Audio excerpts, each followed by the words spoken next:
Hello everyone, welcome back to GGN. This is part 2 for this news report for July 1st, 2013. I'm ready to go here. Got some Africa news. Africa, U.S. spreads blowback nightmare. This is from the 25th, coming from the Asia Times. A careful examination of the security situation in Africa suggests that it is in the process of becoming ground zero for a terror diaspora set in motion in the wake of 9/11 that has only accelerated in the Obama years.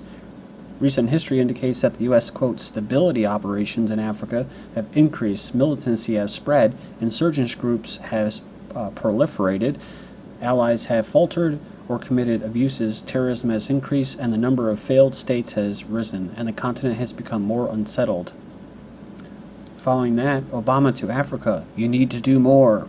So Obama challenged Africa Sunday, especially its young, right, the future, to build on the remarkable progress the continent has made by promoting democratic and honest government and a thriving middle class. There is an energy here that can't be denied. Africa's rising. We know this progress rests on a fragile foundation. Across Africa, the same institutions that should be the backbone of democracy can all too often be infected with the rot of corruption. He pledged the U.S. would do its part, not by offering a handout, but by partnering with African governments and private companies to lure businesses to the continent.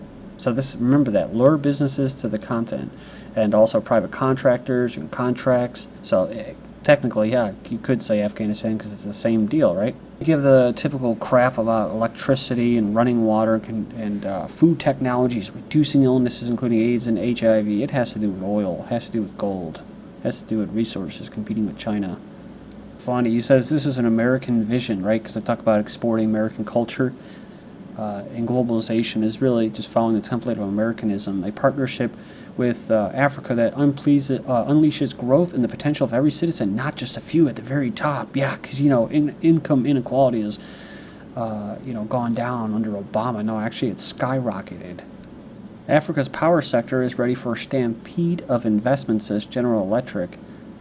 So GE says here, it points to a 100-year record of involvement in Africa as one of the companies participating in the Power Africa initiative announced during Obama's visit to double the electricity across the sub-Saharan Africa.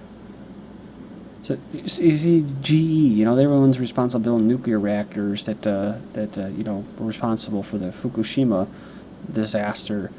All these big companies will be at the head of alternative energy. That's how they do it. It never comes from the bottom up; it comes from the top down.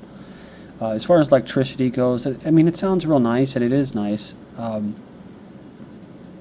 And everyone has their own views on how they think it's not so much about how everybody else should live. It's just that if you would like to get with other people who are like-minded and live a certain way, it would be nice if you can do that without having to go to war.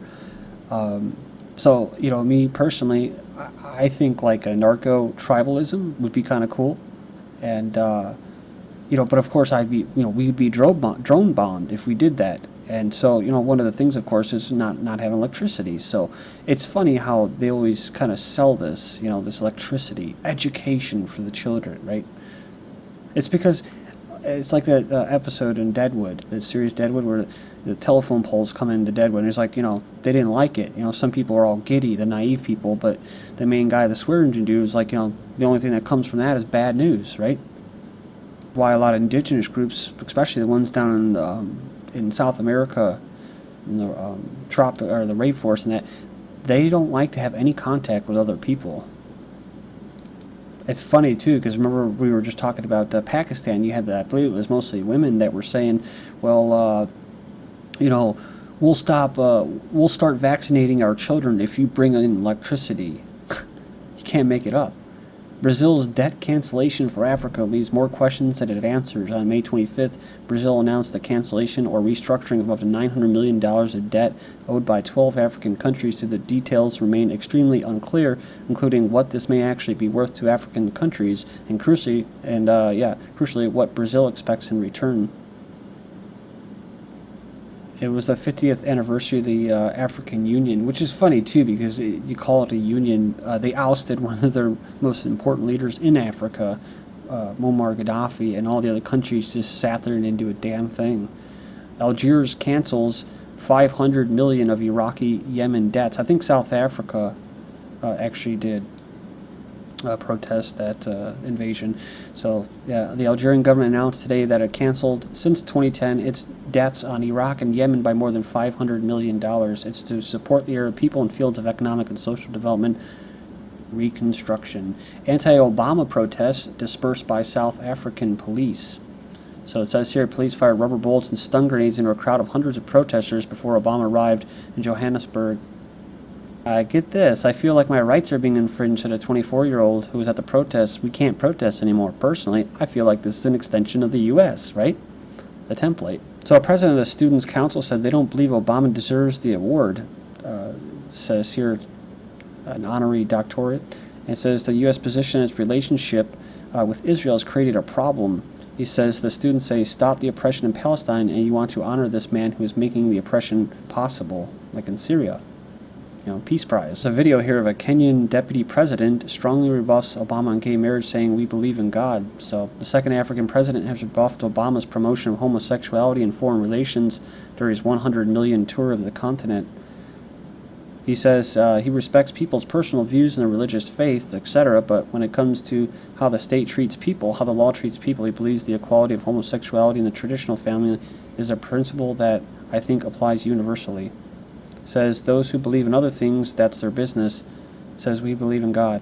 He also said this nation, the nation of Kenya, is sovereign and God-fearing. So, man, maybe Obama should take a trip down there to Kenya and get some, so he can, get some tips on how to be a better leader. Lady Gaga amends national anthem, saying "Land of the free and home for the gay." So, remember we just covered a video. I threw it in there, a couple of reports right after the Doma was basically shot down, and that it was a bunch of protesters and they were singing "God Bless America." So this here, Lady Gaga sang the national anthem at Pier 26 to kick off the New York City's Gay Pride celebration Friday night, changing some of its words to fit the occasion. So, moving on here, we have Topless Femen activist target Swedish mosque. So, freedom for all. 3 women from the feminist activist group, in Russia they consider them a terrorist group, Femen, entered a mosque in central Stockholm on Saturday morning, burying their breast and chanting "No Sharia" and "Free Women." They are terrorists in my eyes. They're cultural terrorists. They're there to change people's culture. Of course, it's through democratic means, but what they do, it's very, very sophisticated. There's all kinds of videos on YouTube you can see about how they sell democracy, how they sell these. They take these activists and protesters, and they put a lot of media attention on them, a lot of media buzz, and they can actually get changes, legislation and stuff. In other words, they sell it like a corporate brand. It's very business-like. Atheists unveil Florida monument near 10 Commandments. This, of course, came like the day after that Doma was shot down. A group of atheists unveiled a monument to their non-belief in God on Saturday to sit alongside a granite slab that lists the 10 Commandments in the front of the Bradford County Courthouse. So a small group of protesters blasted Christian country music and waved "Honk for Jesus" signs as the atheists celebrated what they believe is the first atheist monument allowed on government property in the United States. They say when you look at it, it has a function. Atheists are about real and physical, so we selected to place this monument in the form of a bench.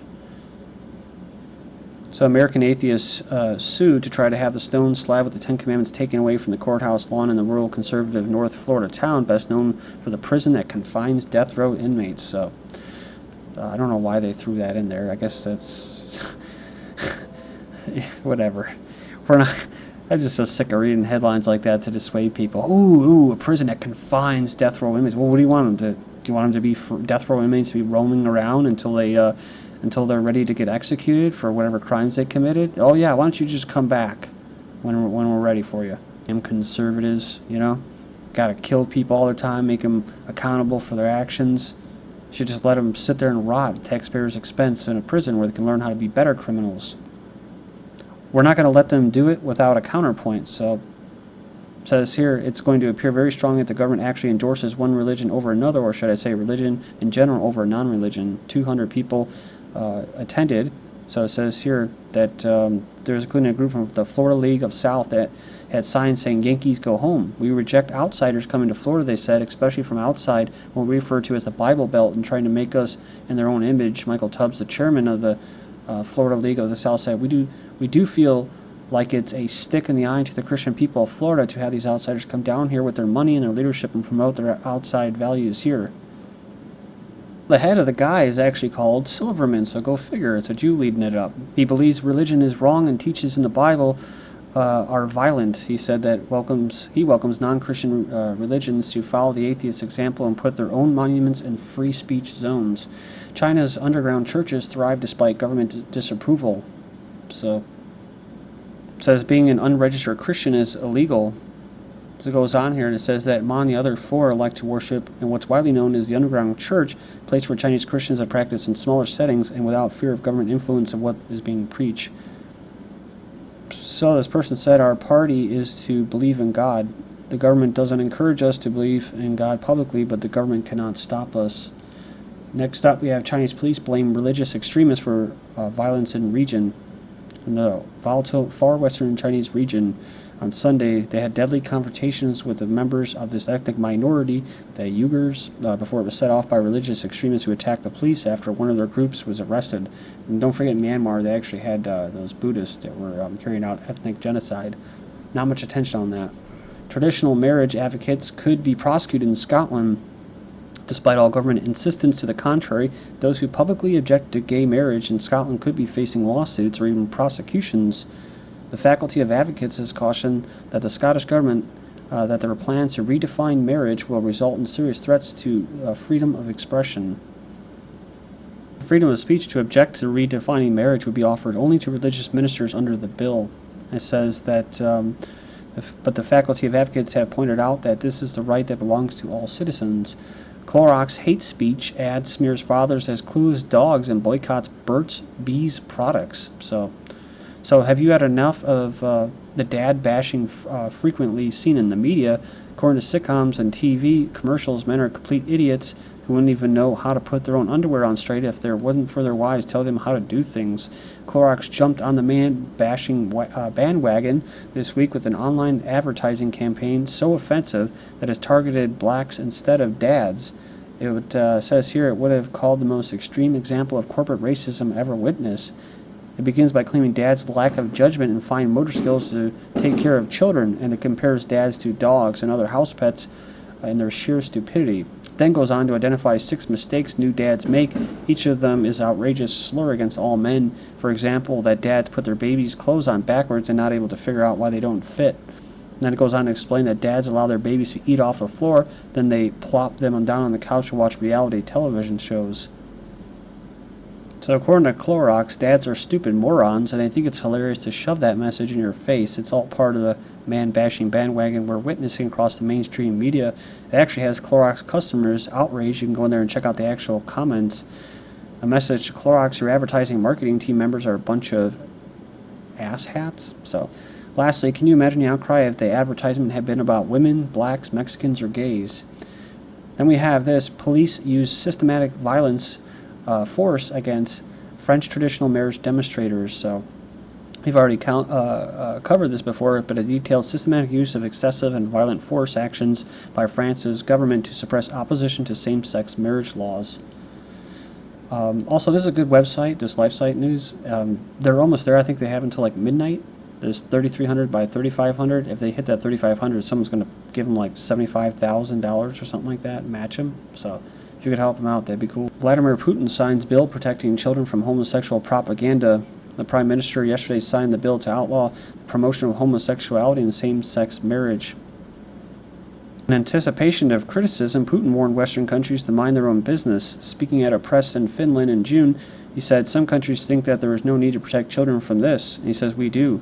We are not going to interfere," he said, "but we're going to provide such protection the way that the State Duma lawmakers have decided." PBS execs meet with transgender activists to promote positive TV portrayals. So GLAAD suggests ways that the network could alter storylines in the future to be more affirming of the transgender lifestyle. Thousands of mostly what it looks like middle white-class women are protesting the anti-abortion law in Texas. And mostly white, middle, upper-class Texas lawmakers return for abortion battle. It is weird because more abortions are coming from the poor and minority women. The owner of Mississippi's last remaining abortion facility says here that she praised Wendy Davis, the Texas lawmaker. Pro-life writers in New York Times say sharing stories of abortion will help women reject culture of death. I don't know about that. Not that after the Gosnell trial. Keep hearing about babies in toilets. Just sit on the toilet, says an abortion worker telling a pregnant mom. Thank you.